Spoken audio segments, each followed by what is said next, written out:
Welcome to H के astrology. देखो, आज के वीडियो में हम देखेंगे ये वाली जो कुंडली है, इसके ऊपर हम सारी चीज़ समझने का ट्राई करेंगे। यहाँ पर जो हमारा आज का जो मेन जो टॉपिक है वो है मैरिज का। तो मैरिज के लिए सारी चीज़ यहाँ पर देखेंगे। ठीक है, ये एक कंसल्ट क्लाइंट की कुंडली है। इसकी लाइफ में क्या क्या हुआ वो मैं आपको बताऊँगा सारी चीज़। लेकिन हम पूरा सूत्र जो हमारा जो बताया है मैरिज के लिए, वो सारा सूत्र पहले हम अप्लाई करेंगे। ठीक है, और सारा चीज़ हम समझने का ट्राई करेंगे। आपको यही चीज़ फॉलो करना रहेगा हर किसी के लिए। ठीक है, थोड़ा सा मेथड सीख जाओ। सूत्र आपको पता है, लेकिन वो मेथड कैसे अप्लाई करेंगे थोड़ा सा समझना पड़ेगा वो सूत्र के अंदर भी, क्योंकि हर एक की कुंडली अलग अलग तरीके की बातें होगी उसके अंदर। तो उसमें से कैसी प्रायोरिटी आपको पता चले, प्रायोरिटी कितनी होगी वो समझना है अभी आपको। तो सबसे पहले देखो, मैं यहाँ पर देखूँगा कि इनकी जो कुंडली है कन्या कन्या इसका लग्न राशि है कन्या, और इसका जो सातवें घर में जो है वो चंद्रमा है। चंद्रमा इनकी चंद्र की राशि इसकी मीन है और वहाँ राहु के साथ है।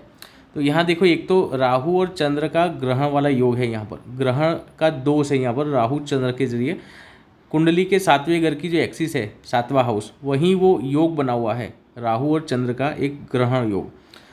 और हम बात करेंगे मतलब क्या हुआ कि ये पाप प्रभाव में आ गया। अब सातवां घर जो है वो पाप प्रभाव में आया, फर्स्ट हाउस भी पाप प्रभाव में आ गया।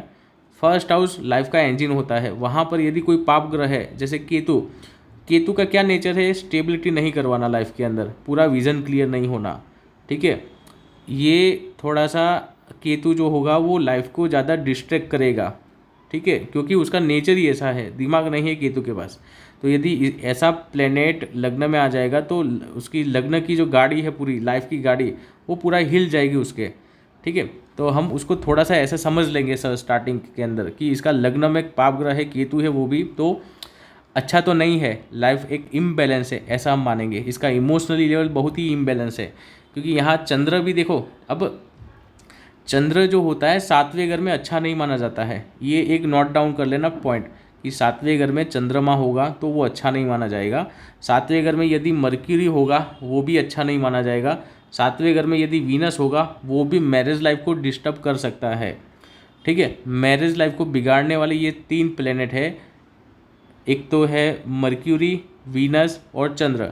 ये तीन प्लेनेट यहाँ नहीं होना चाहिए। ठीक है, यदि यहाँ होंगे सातवें घर में तो आप वो बोल सकते हो कि मैरिज लाइफ में प्रॉब्लम आएगी, लाइफ के अंदर कभी भी आ सकती है, लेकिन आएगी, ये कंफर्म बात होगी। अब यहाँ पर ये वाली कुंडली में देखो, एक तो चंद्र है यहाँ पर, और चंद्र और राहु का एक ग्रहण वाला योग है यहाँ पर। तो ये दोष होता है, चंद्र राहु का दोष होता है, वो एक अच्छा नहीं होता है।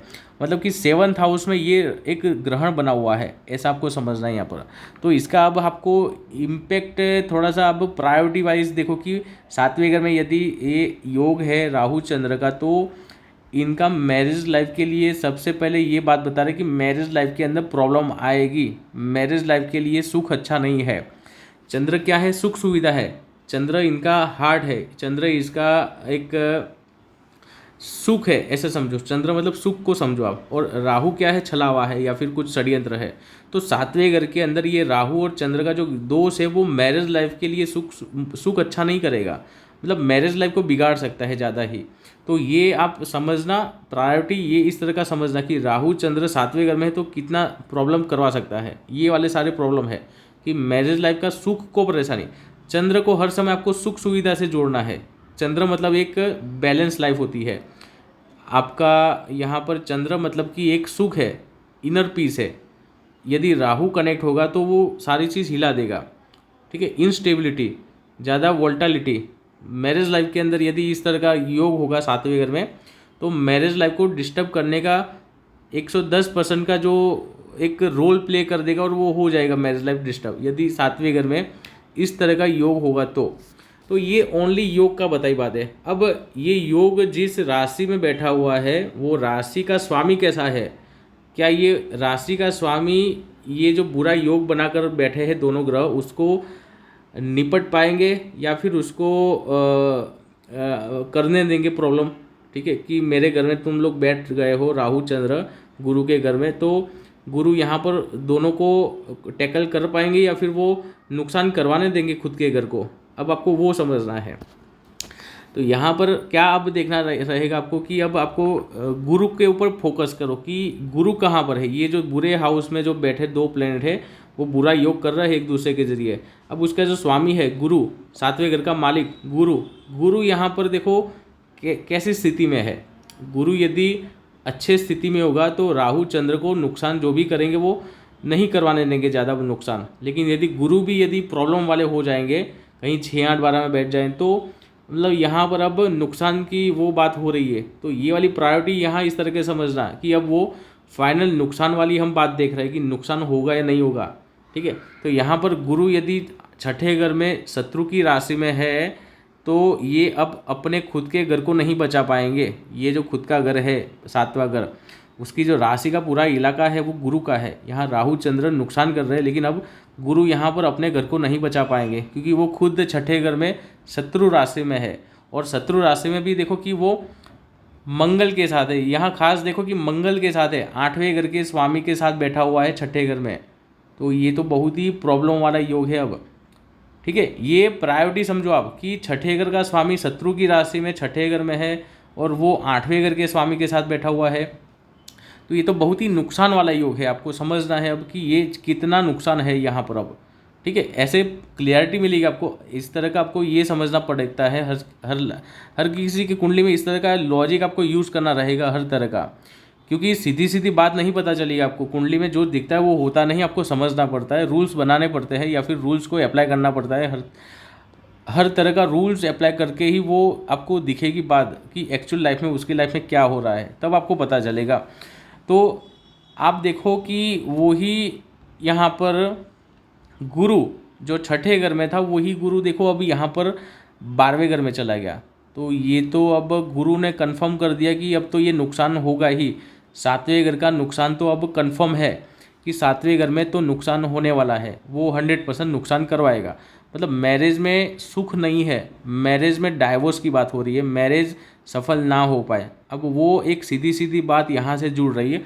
और उसमें भी ये जो केतु है यहाँ पर देख रहा है, मतलब ये तो अब पक्की बात होगी कि मैरिज तो होगा ही। तो फिर मैरिज टूट जाए या फिर मैरिज के अंदर अच्छा ना हो, मैरिज का पूरा सुख ना मिले, स्पाउस सही ना हो या फिर स्पाउस को प्रॉब्लम आए, क्योंकि ये 7वें घर की प्रॉब्लम है, 7वें हाउस की प्रॉब्लम है। 7वां हाउस जो होता है वो स्पाउस होता है। यहाँ पर स्पाउस को भी प्रॉब्लम आ सकती है हेल्थ रिलेटेड, क्योंकि ये 9 मास में 12वें घर में चला गया और वहाँ पाप ग्रह देख रहा है यहाँ पर। ठीक है, यहाँ पर ये चीज़ आपको समझना है। अब वो जो गुरु जो 12वें घर में यहाँ चला गया है, मेष राशि में चला है, तो वो मेष राशि भी देखो लग्न कुंडली की 8वें घर की एनर्जी है, लग्न कुंडली की 8वें घर की एनर्जी है। ठीक है, यहाँ पर क्या पता चलेगा आपको कि ये अब इसका एक्चुअली लाइफ में क्या हो रहा था। इनका पहला मैरिज हुआ, पहला मैरिज कहीं पर रिश्ता टूट गया, एक बार का रिश्ता टूट गया। सेकंड मैरिज हुआ, इसका जो स्पाउस था वो एक्सपायर हो गया। तीसरा मैरिज हुआ है अभी 2020 के आसपास हुआ आई थिंक, और अभी उनका डाइवोर्स हो गया। अभी 2-3 दिन पहले ही डाइवोर्स हुआ है। ठीक है, 2-3 दिन पहले ही डाइवोर्स हुआ है। अब उसकी दशा देखो कि हमारा मेन यहाँ प्रेजेंटली अभी लाइव चल रहा है इसकी लाइफ का कि डाइवोर्स अभी 2-3 दिन पहले ही हुए, दोनों का फाइनल केस हुआ, डाइवोर्स हो गया कोर्ट केस के जरिए। तो दशा क्या चल रही है वो देखो, अभी इनका समझने का ट्राई करो। अब डाइवोर्स तो पता चल रहा है कि मैरिज तो 100% हर समय में प्रॉब्लम आएगी, क्योंकि ये योग है 9 मास का जो योग है वो भाग्य है। इसका भाग्य बहुत ही, गुरु जो है छठे घर में लग्न का वो 12वें घर में चला गया, तो मतलब ये अब 100% सुख नहीं है मैरिज का। ठीक है, और उसके ऊपर पाप ग्रह भी देख रहा है केतु 12वें घर के अंदर गुरु को। तो ये अब फाइनल ये कन्फर्मिटी यहाँ से मिली हमें 9 मास कुंडली के थ्रू। लग्न कुंडली में ऐसा ही दिखा रहा था कि ये मैरिज में प्रॉब्लम हो सकती है, मैरिज में प्रॉब्लम आ सकती है, लेकिन वो कंफर्म यहाँ से हुआ, 9 मास कुंडली से वो कंफर्म हुआ, क्योंकि ये अब 12वें घर में चला गया और 12वें घर में भी चला गया तो भी वो केतु देख रहा है वहाँ पर। तो यहाँ पर हमें कंफर्म हुआ कि ये अब मैरिज लाइफ का 100%